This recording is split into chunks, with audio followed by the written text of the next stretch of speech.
Hello everybody and welcome to the United Stand. Onana. What's my name? My name's Mark Goldbridge. Welcome to the United Stand Transfer News Show every morning at 10 o'clock on the United Stand. Lots to talk about, and we will be talking about Onana. Talks begin with Onana and his agent, and this is coming from a multitude of sources. But more importantly, it's coming from credible sources like Fabrizio Romano. Mason Greenwood returns. Pictures came out last night of Mason Greenwood back training in Manchester. What does that mean for Manchester United? The reaction to that last night was quite interesting to sit scanning your... Do you ever just sit there on your phone at night scanning what people are saying on Twitter but you don't get involved? It's like, this is an argument I don't need to be involved in, but I'm just here to read the comments. Interesting. We'll talk about that. Also, Mason Mount, interesting sources talking about Mason Mount. Are you actually interested? Well, it's a news show. I'll give you the news. Mason Mount bid expected to go in, third bid. If it's not accepted, United could walk away. I feel like walking away from this deal. It's just not interesting. And I don't blame Mason Mount on that. This is the same thing that happened with Paul Pogba a few years ago. It's happened with Harry Maguire. It's happened with Bruno. I feel that the Mason Mount deal is boring. I think United have bored me. And they do it with everybody. And it's nothing to do with Mason Mount. It's just a boring deal now. It's been going on for a month.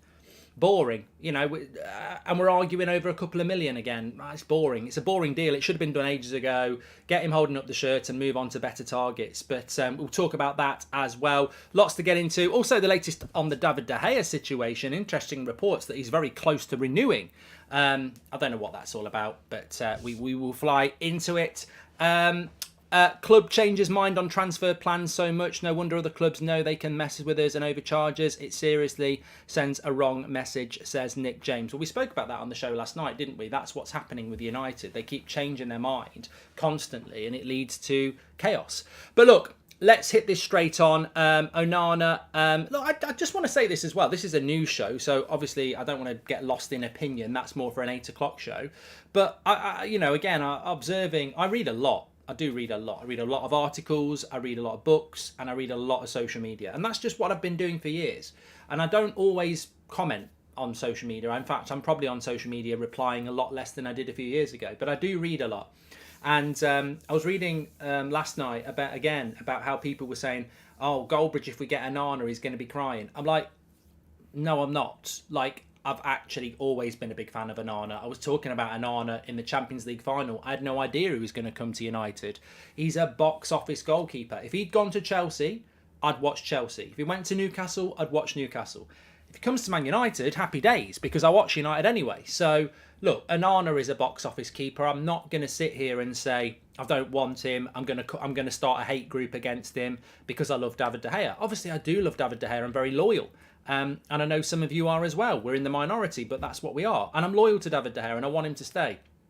But I also am loyal to Ten Hag. I rate Ten Hag. And if we go for Onana, it's not, it's like your dog dying and you go and get a really, you go and get a really good charismatic dog to replace them. I'm very sad about the dog, but ultimately this dog's lots of fun. And it's got a great personality. And I'm not going to stop going for walks with it. So I think that, look, I like Onana. If it was Henderson or Pickford, I would lose it. But I do like Onana. Anyway, let's get into the news because you might not have heard it. So let's start off with probably the most credible news on this. Breaking news, Andre Onana's agent, Albert Martinez, had direct meeting with Manchester United today. That was from Fabrizio Romano late last night. Man United are approaching goalkeepers to explore options in case De Gea leaves. Still waiting for final decision on that one. Inter won't sell Onana for less than 50 million euros. So I'm going to just start with that because that comes from Fabrizio Romano. And one thing I do know about Fabrizio, and I think we all know about Fabrizio, is very rarely misses and will not really put stuff out there like that unless he knows it's happened. So we've held talks with Onana's agent. And, that will make a lot of people feel very excited. But we've held talks with Costa as well. So I think that's known. I don't know whether I've let that out, but I think that's known. We have held talks with Costa. We have held talks with Onana.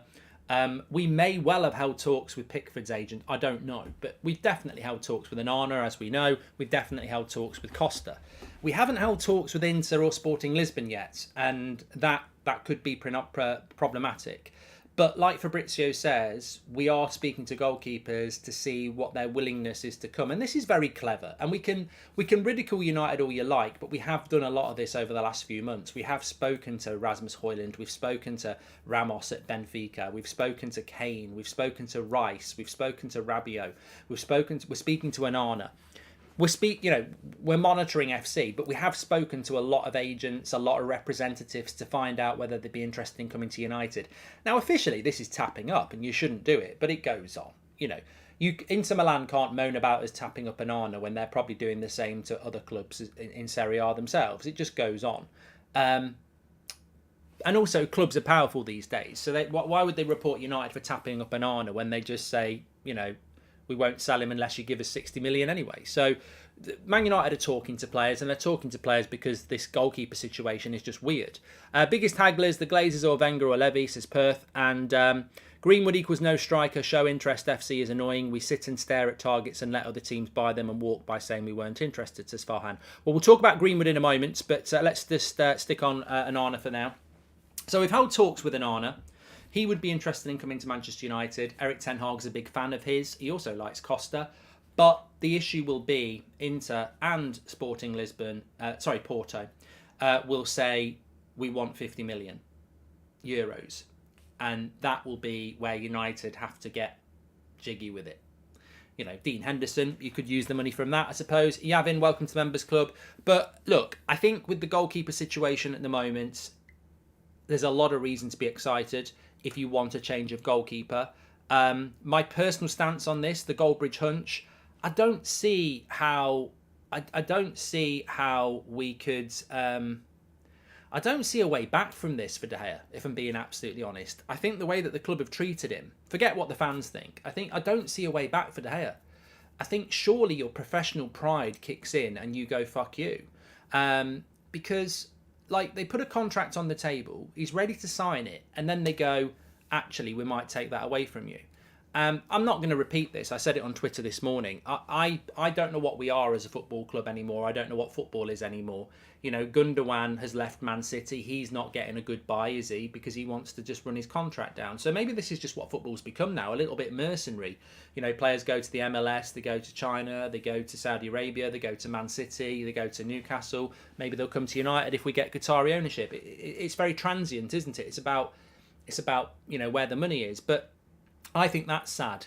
I accept that football's about the money now. I think that's been the case for many years. But what I don't accept is the character of your football club doesn't need to change. We are Manchester United, and we should convey and behave in a way that is befitting of what we are as a football club. And I think our fans want to do it. And I'm just a bit disgusted by Manchester United, as I said last night, in relation to how they've treated a player that has been at this club for so long. What they should have done is said, we're looking to replace you in the summer. We're not renewing your contract. So the FA Cup final will be your final game. And make sure you enjoy it and make sure you get your deserved send-off and the final Old Trafford game as well. I don't understand why they didn't do that and why they're just basically trying to show him out the back door. We're better than that. And even if you agree with it, imagine it was a player you liked. I don't think, we did this to Van Persie as well. We shouldn't be behaving like this as a football club. But I think we are behaving like that.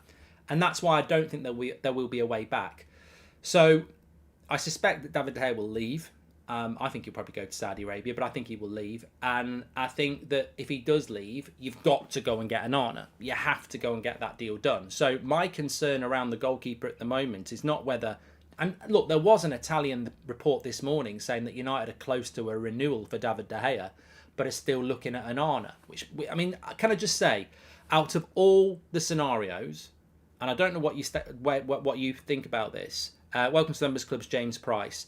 Out of all the scenarios, I think the most stupid scenario is renewing De Gea and buying Onana or Costa. That, to me, is idiotic.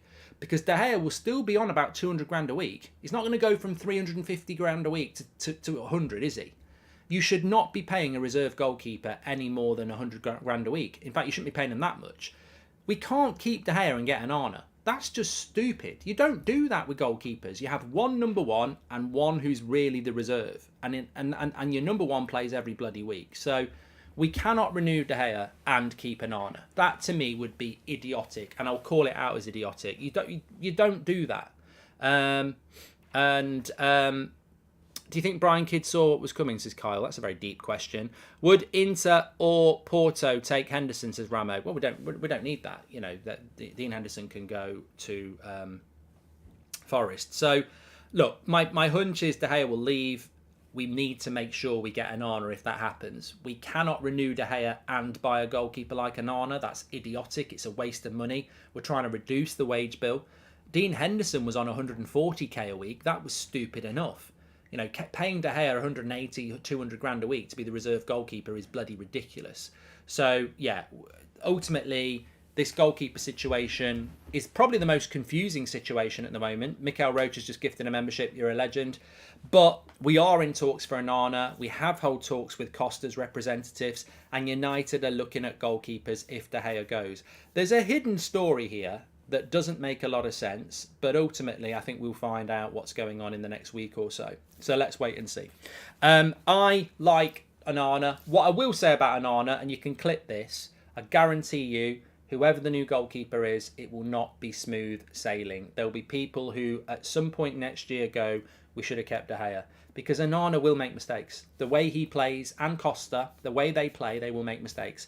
They're very expansive goalkeepers. They're very modern goalkeepers. And they will make mistakes. And so if you're thinking that these goalkeepers are going to come in and turn us into title winners, they won't.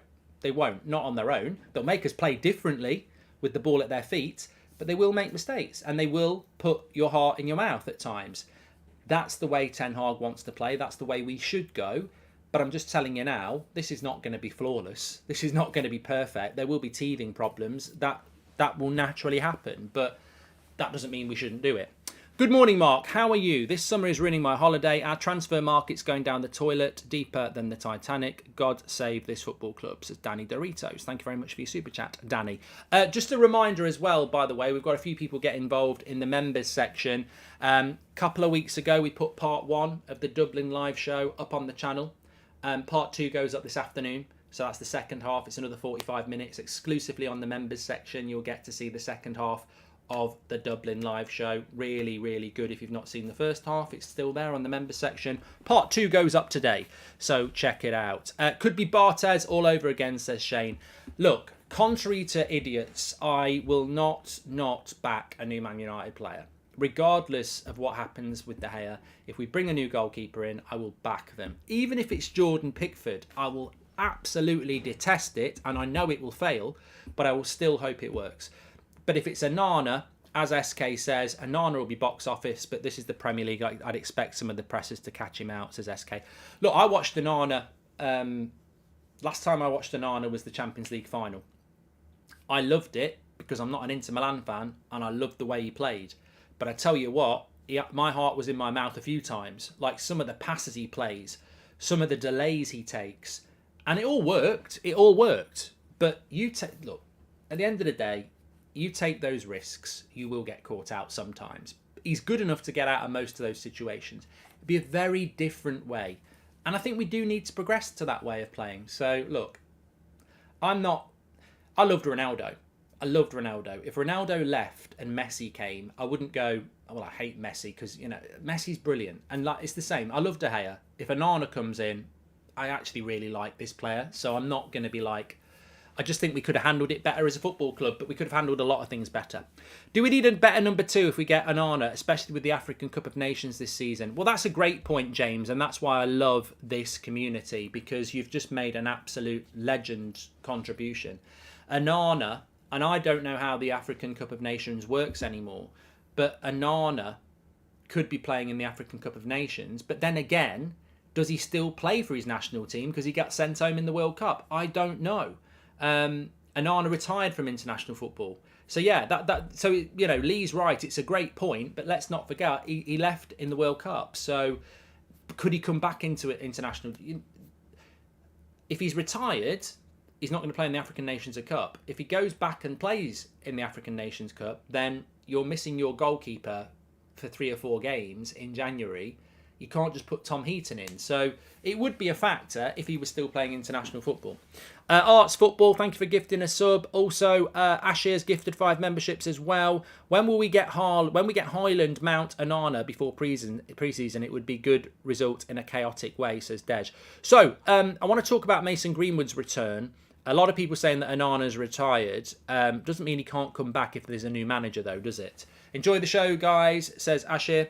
So, look, let me talk to you about the Mason Mount scenario at the moment. So, Mason Mount, and again, this is clearly a brief from the club because Simon Stone's talking about it. He says third Manchester United bid for Mason Mount is expected around £55 million.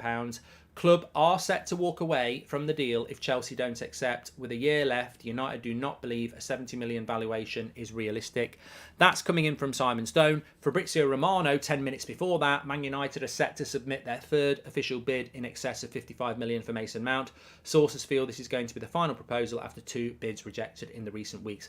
That's how a leak works. That's how a credible leak works. Simon Stone, Fabrizio Romano saying the same thing in a different way. That is how a leak works. I don't know who I'm talking to sometimes because I know we'll get new people. We'll have people who've been with us for years. Some people have been here with us for a year, whatever. But always important on a news show to also almost educate and learn because every day is a school day. But that is a brief. Whether it's a brief from United, whether it's a brief from, somebody acting on the deal, whether it's a brief, wherever it's coming from, it's a good brief. And ultimately, United will bid 55 million and walk away. It's almost like they watched the United stand. Did we not say this on, was it Monday night or Tuesday night? We were talking about £50 million. And I said, I compared it to the Perisic deal a few years ago when Jose was here. We offered 40, they wanted 45, we walked. We should have paid 45. What's 5 million? I don't think 55 million for Mount's a good deal. I think 50 million is right. But are you going to walk away? And we shouldn't walk away in those circumstances. We shouldn't walk away from 55 million. But we should never go above that. So Onana resigned from the national team, says Samuel. I know, but he can come back. We've had that chat. Yeah, I think that 55 million for Mount is a joke, says Joe Tommy. I know, but what would you? Well, let's have a little bit of a poll here. Would you walk? Would you pay 55 for Mount? Let's just keep it very simple. Would you pay 55 mil for Mount? We're going to talk about Greenwood in a minute, another Mason, but Mason Mount. Would you pay 55 million?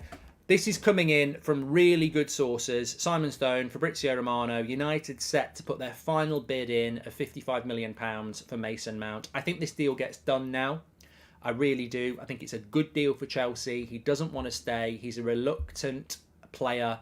£55 million for a player that's got 1 year left on his deal who doesn't want to be there.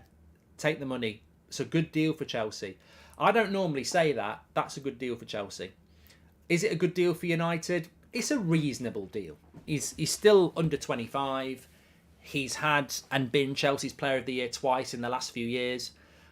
He's got really good experience. He's a number one priority for Eric Ten Hag. He's an English player, which always adds a few million on. I mean, look, if Mason Mount wasn't English, you'd probably get him for 40 million, which is a good... I think 55 million is on the border of an okay deal. Any more, it becomes a bad deal. Any less, 50 million's right. 55 million is okay. 40 million would have been a good deal. 45 would have been a reasonable deal. So I think 55 million's about right. But Clements is right. He was worth about 80 million a couple of years ago. Exactly. So I think if Mason Mount and Kai Havertz and Kovacic become good players at Man City, Chelsea and Arsenal, it won't surprise me. They've had bad seasons at Chelsea. There's a big reason for that, isn't there? But as long as we don't go above 55, and look, I'm not massively. There's always somebody, and we've not seen it this year. There's always someone in the chat who go, "Why are you so bothered? It's not your money." Absolutely spot on. But the problem here is we know we're working with a limited budget. We know we've probably got somewhere between 150 and 220, somewhere between that. I think we've got about 200 million. So if you spend 55 on Mount, it's a big difference if you pay 65 because that's another 10 gone. And, you know, that's a percentage of your budget. So it does matter. Mark, would Mason Greenwood and Højlund be good enough for next season? For me, we have to do this if we can't get Kane, says Tony Martial.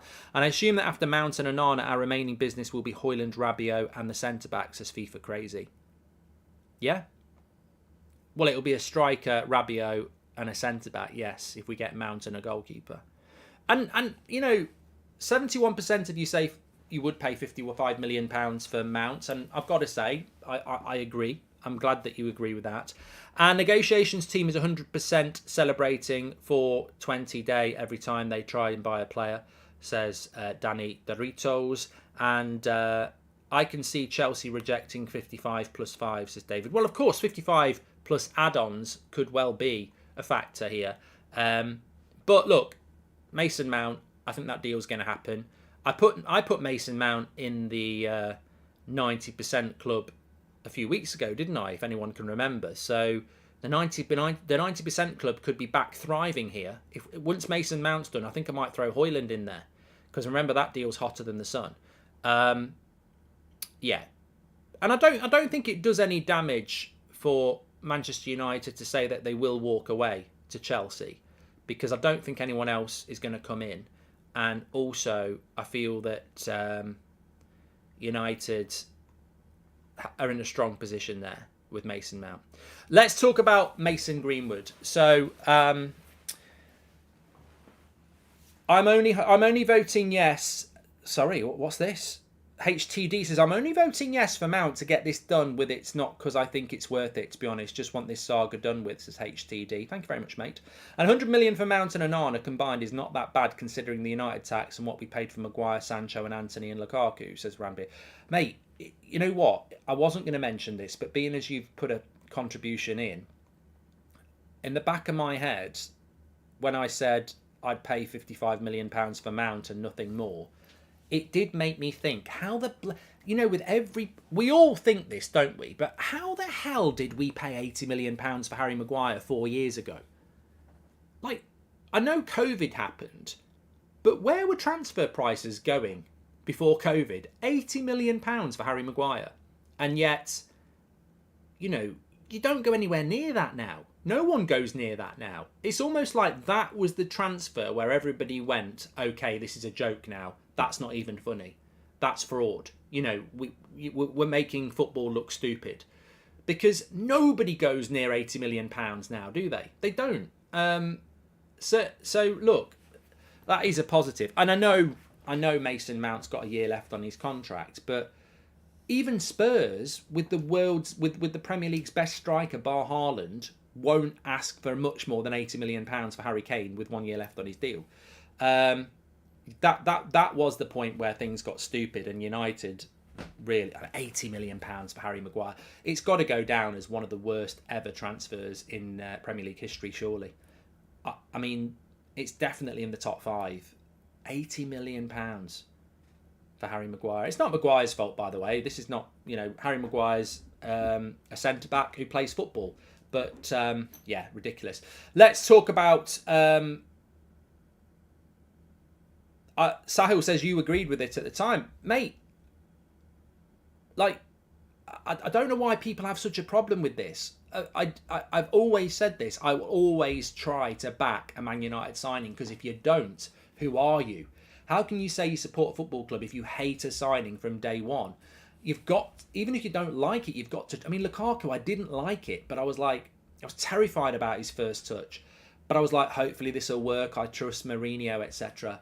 I mean, Maguire, I put my hands up about Maguire. I'd only ever seen him play for England and a couple of times for Leicester. I scouted Maguire on England form, which is why since then I always ridicule international football. International football is not the place to scout anybody. It's crap. It really is. I mean, Maguire still looks very good for England. So I made a mistake. I can put my hand up. I watched Maguire play for England when he was at Leicester, and I thought he looked really good. If I watched Maguire play for England this season, I'd still think he looked really good. But he's not. He's not very good. So I made a mistake. I put my hands up. But I didn't spend £80 million on him. 4 years ago, I was eating crunchy nut cornflakes for breakfast. It's massively unhealthy. I haven't ate them for years. So 4 years ago, I thought Maguire was a good deal. People need to accept that opinions change. I don't get why people be upset with signing Mount. He's eager to play for United. He's a massive upgrade to our midfield, who are all pushing 30 or 30 plus. I like the idea of Mount. As long as Ten Hag wants it, I like it. I've always thought Mount is a smaller player. I feel I'm getting pushed around, but he's listed as 1.81, 5'11". My imagination says SK. I want to talk about Mason Greenwood now. Big ups to United Stan, says Jay. Thank you very much. He's been a member for 16 months. Don't forget, you don't want to miss it this afternoon, our second part of the Dublin tour show. So Goalbridge on stage in front of an audience. That's coming out the second half of it. Another 45 minutes for you. It might actually be an hour in the second half. That's going up on the United Stan members section today. So if you are a member, keep an eye out for it. If you want to be a member, join the members clubs. So, Mason Greenwood. Pictured last night or yesterday, pictures went up last night of Mason Greenwood. New hairstyle. He's let it grow out, but it was Mason Greenwood. Training somewhere in Manchester, having a kickabout. Is he back for Manchester United? No. Is he back in training? Yes. How long's he been back in training? I don't know. Does Mason Greenwood need to go on holiday to Greece and have a 3-week break? No. He's had an 18-month break. Mason Greenwood needs to be getting fit. Mason Greenwood training and playing football in June is not a surprise. What we know about Greenwood is he wants to start playing football again. You get one life. You make mistakes. You get accused of things. You do things. I'm not saying what's happened in relation to Mason Greenwood, but the reality is, what we do know is, this is a young man in his early 20s who's a footballer and has to, quite rightly, make the decision that he wants to play football again. And that's what he's doing. He's getting back fit. He's getting ready to play football. And that's all we know. Man United still haven't made a decision. They should make a decision. Maybe they've made a decision, but they haven't made it publicly. I don't think they have made a decision, because I think Mason Greenwood would let that information get out there one way or another. He's a young guy. He speaks to a lot of people. But he's ready to come back, and United need to make a decision. Looks like Ten Hag is building a team that's fluid and fast passers, no ball retention players, and good at pressing, says the Bake. And you say that, and yet we are scouting Højlund on international football. He has done nothing for Atalanta, and the transfer is extremely worrying, says Charlie. Charlie, we're not scouting Højlund on international football. I don't think I've watched Højlund play for Denmark. I've been watching him play for Atalanta. So I don't think... You will always get scouts at international football because you can analyse the way an individual runs around and stuff, but the quality of international football as a collective is nowhere near as good as domestic football. Is this club becoming Ajax former mates FC? All players are known Erik Ten Hag players. He should go and look more better players, says Suya. No, well, I disagree with you, Suya. I think the fact that Ten Hag sees something in Mason Mount that he needs in that team, he wants a certain type of character, doesn't he? You have to give a player a chance if a coach picks them, but after that you can judge them on form. Great work as always, Mark, says John. So look, on Mason Greenwood, we don't need to do a poll. We know where people are, pretty much 50-50. Again, as I said earlier, I was on social media last night.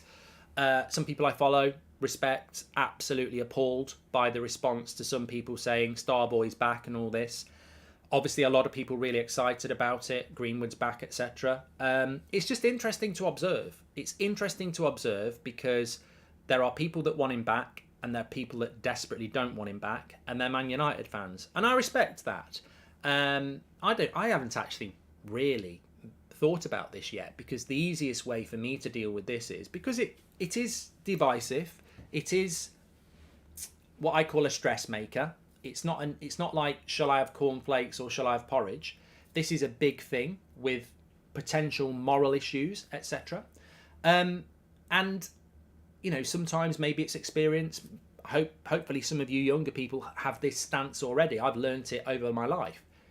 I don't make the decision on this. So sometimes you've got to look at something and go, I can't control this.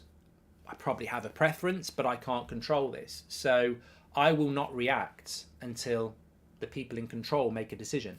If Man United come out and say we're selling Mason Greenwood, I'll react to that. If Man United say Mason Greenwood's going on tour in America and he's part of our team next year, I'll react to that. If they say he's going on loan for a year and we'll reassess it over a year, I'll react to that. That's the thing I think they should do. But that's not an emotional choice. That's a logical choice. I don't know what they're going to do. There's a lot of rumour out there. But what I do know is it's 100% right that he's back getting himself fit to play football again. Nobody should begrudge him that. He's got every right to do that.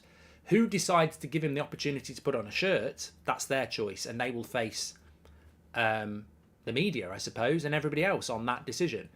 But him back training isn't breaking news. It's slow sports news. Of course he's going to come back and play football. And he has a right to try and do that. Who allows him to do it will be interesting. Mark, I love United stand. Where we lose hopes together, I don't know why we didn't offer Dean Henderson, Maguire and Sancho for Kane, McTominay plus cash for Rice, says Nick. I wouldn't mind that.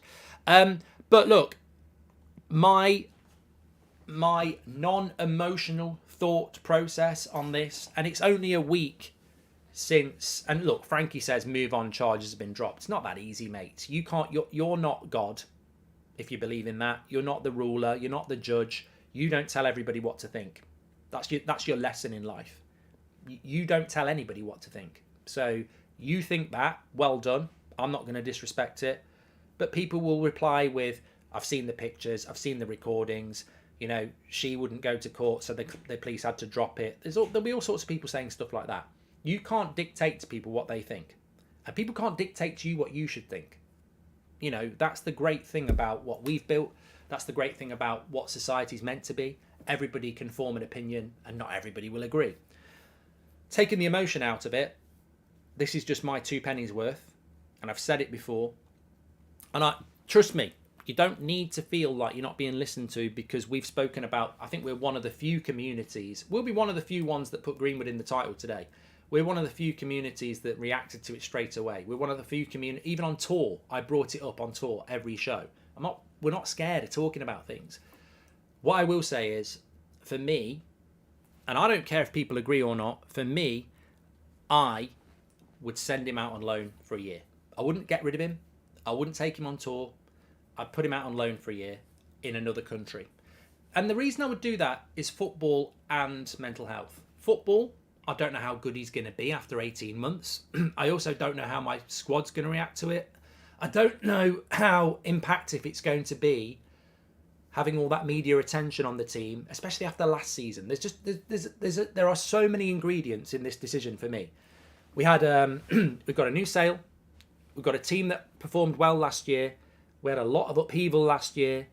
It's a really big season this year. There'll be a shitload of media attention. I just think for the club and the player, we're better off apart for a year. And he doesn't need the pressure and we don't need the pressure. There's too many risks bringing him back in this summer and having him as part of the squad. And that would be a massive decision for United. Forgetting the upset of certain United fans and brands and the media and the Premier League and the journalists. I just think the logical thing is, this is too much too soon. Send him on loan to Italy or something like that and monitor him. And as I've said before, I also think there's a duty of care here. He will face ridiculous abuse. Some will say deserved, whatever. It will be abuse from the terraces, from within inside Old Trafford, from the media. It will be constant. It is 100%, in my opinion, the right thing to do to send him away to Italy or wherever and let him get back playing football.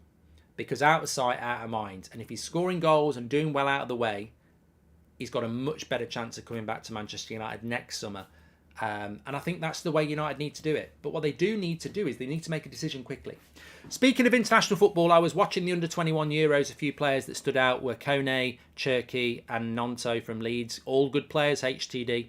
Mark, don't bring the 90% club back. Most of the time you put a player in there, it jinxes the deal, says Stev. Shut up, Stev, in the most respectful way. Shut up, swivel on it, sit down.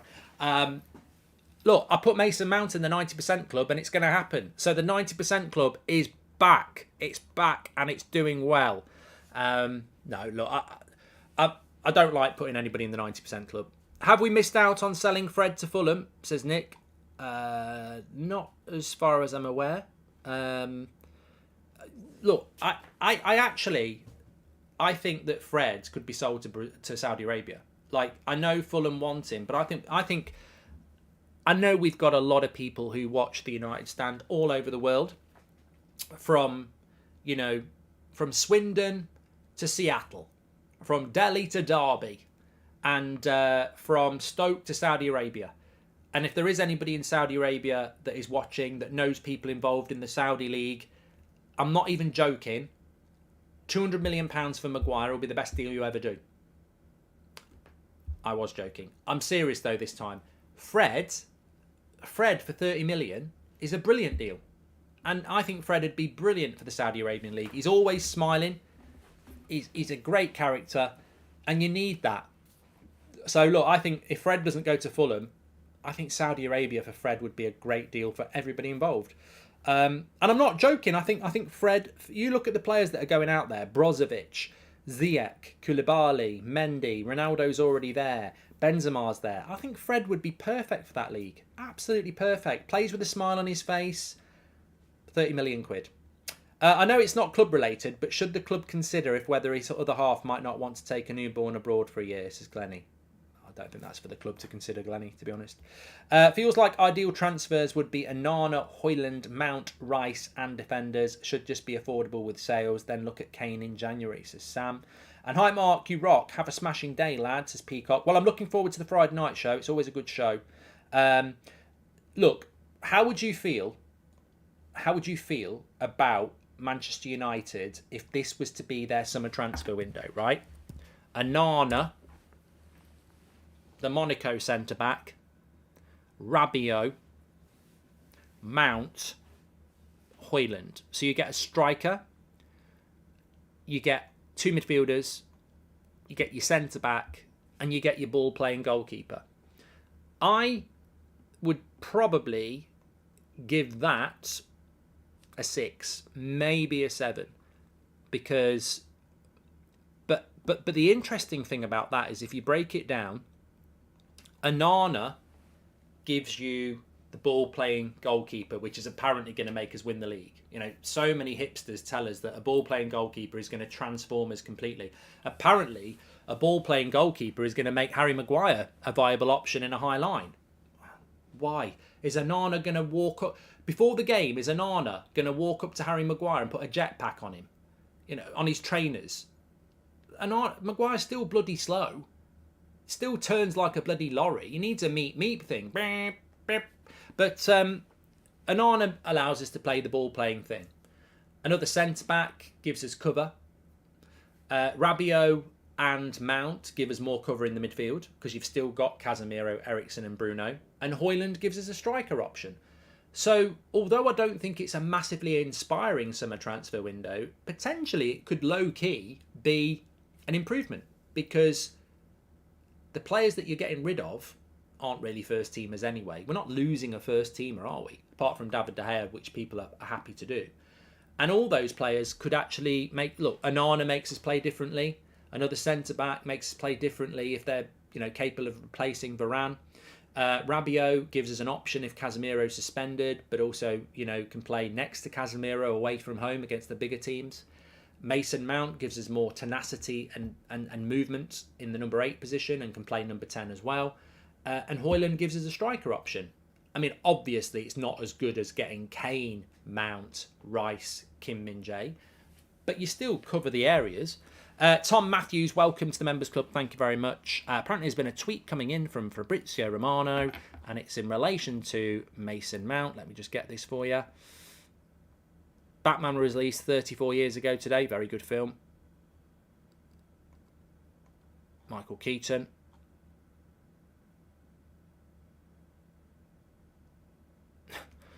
Well, I've just seen a slow sports news from Samuel Luckhurst here. Manchester United have resources available to buy a striker should they complete the signing of Mason Mount from Chelsea. No shit, Sherlock. I mean, that's not even... that. You should get done by Greenpeace for that. That's a waste of however much energy that used on a typewriter or a laptop. Man United have got money to buy a striker if they buy Mason Mount. Oh, fucking hell. Bloody, hold the back page. Change the thumbnail. Change the title. Another bit of news for you. I had porridge for breakfast. I'm considering having some lunch at dinner. Slow Sports News. Mark, you know I need to get 2 goalkeepers because Onana's going to go to the African Cup of Nations. Michael, perfect timing. Slow Sports News. We've already been there.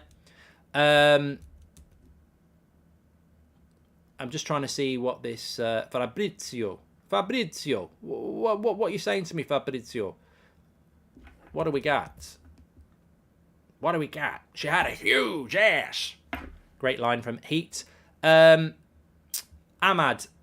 But this is Slow Sports News as well. I told you this last night. Ahmad's future is still open. Man United will make final decision on Ahmad in the next few weeks. He hopes for first team chance, but it's up to Ten Hag. Understand, in case Man United decide to loan Ahmad out, the player's preference would be Sunderland again. To be fair, that's good news because that's great. That's good source news. Fabrizio's always been really close to Ahmad from the Atalanta days, so he will have good information there. I said this last night about Ahmad. There is no decision to be made because he's got to go on tour, he's got to go on pre-season, and Ten Hag will assess him. There'll be no decision made on Ahmad until the back end of July, early August. He will be given opportunities. If you go into any of the tour games in America, you will get to see Ahmad, and he'll be given a chance. That's what it's all about. I hope he can take it. To be honest, from what I've heard, and I heard this 6 weeks ago, 7 weeks ago, 2 months, whatever. The problem that Ahmad's got is Jadon Sancho. And the problem that Ten Hag's got is Jadon Sancho. Ahmad will have to tear it up in pre-season because you've got Anthony, Rashford, Garnacho, definites for the wings. 4th spot is Sancho at the moment. And it has to be Sancho because he's on 300 grand a week and he costs a lot of money. If Sancho wasn't there, Ahmad can pop in and grab a spot, but it's what you do with Sancho. Now people will say, well, Ahmad can play false 9, he can play number 10. He can do, but what's happening with Martial? Bruno's still going to be there. We've just bought Mason Mount. We've got Christian Eriksen. Ahmad, the problem Ten Hag will have is you're a good player, but your 3rd or 4th choice in every position you can play.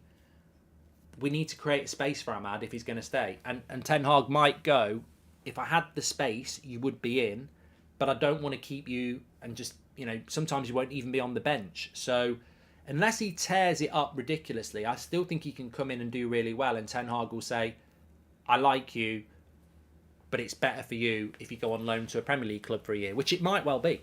Shagit, thank you very much for joining the members club. Morning Goatbridge says Tom. Morning Tom. Excuse me.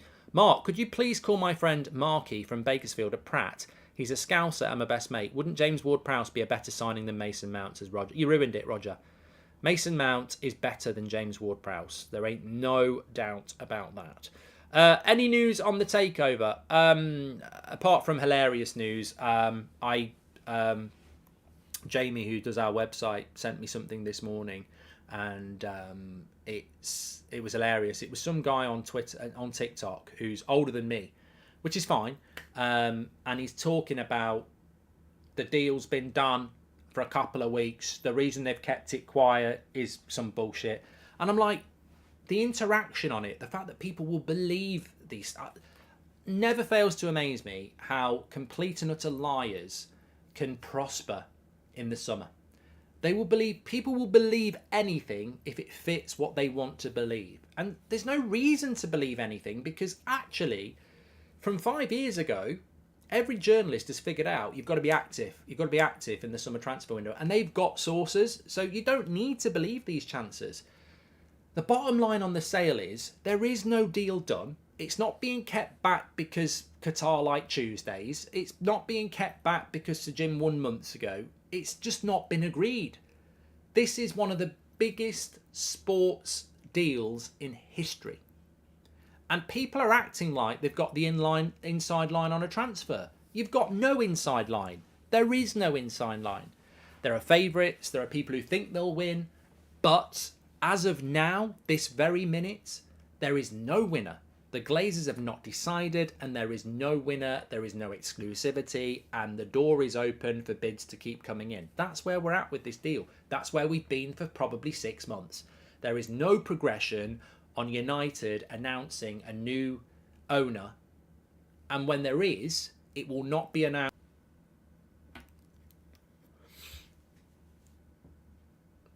I'm just waiting for back again. Let me know in the chat when we're back again.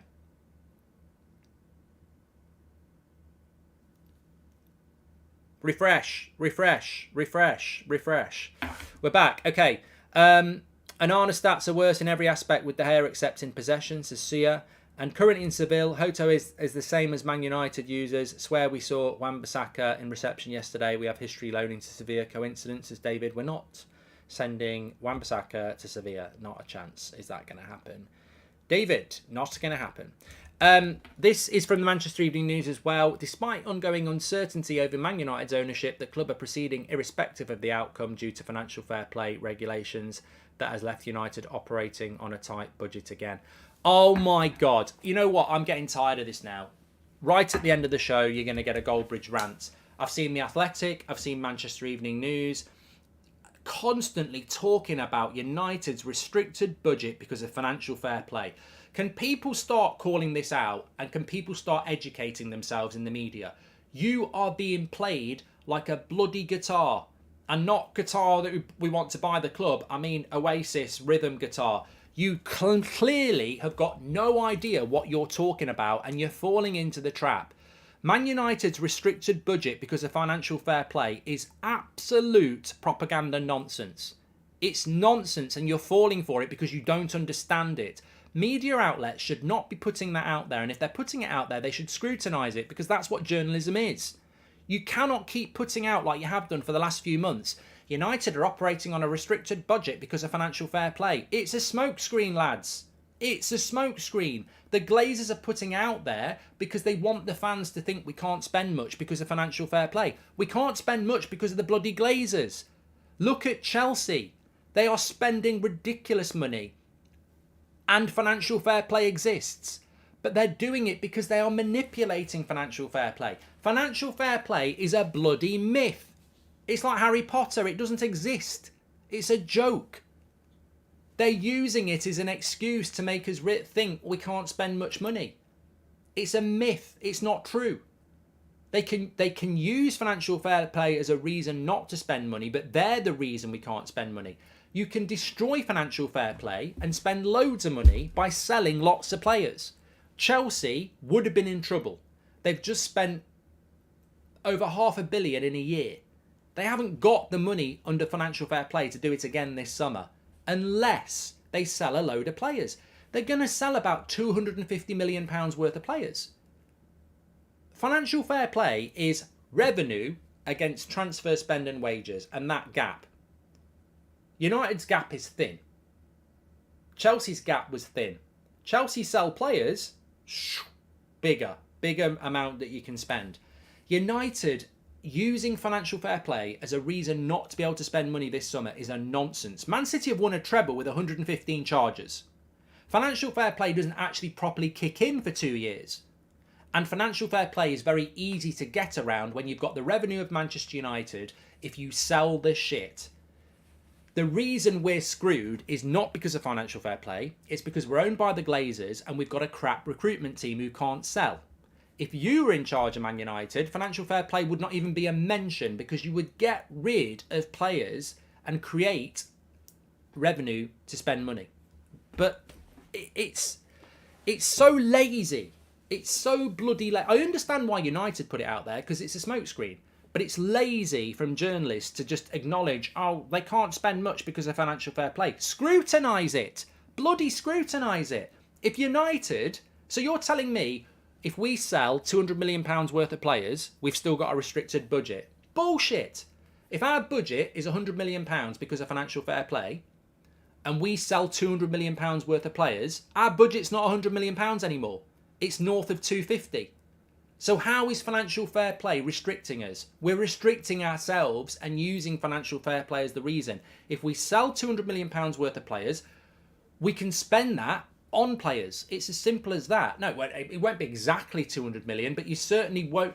The way they're reporting is we've got a budget of 100 million no matter what. It's the same nonsense about Even if Qatar get hold of United, they've still got a restricted budget because of financial fair play. No, they bloody haven't, because Qatar would come in, clear the shit, sell it, and then you use that money to increase your transfer budget. It's so bloody frustrating.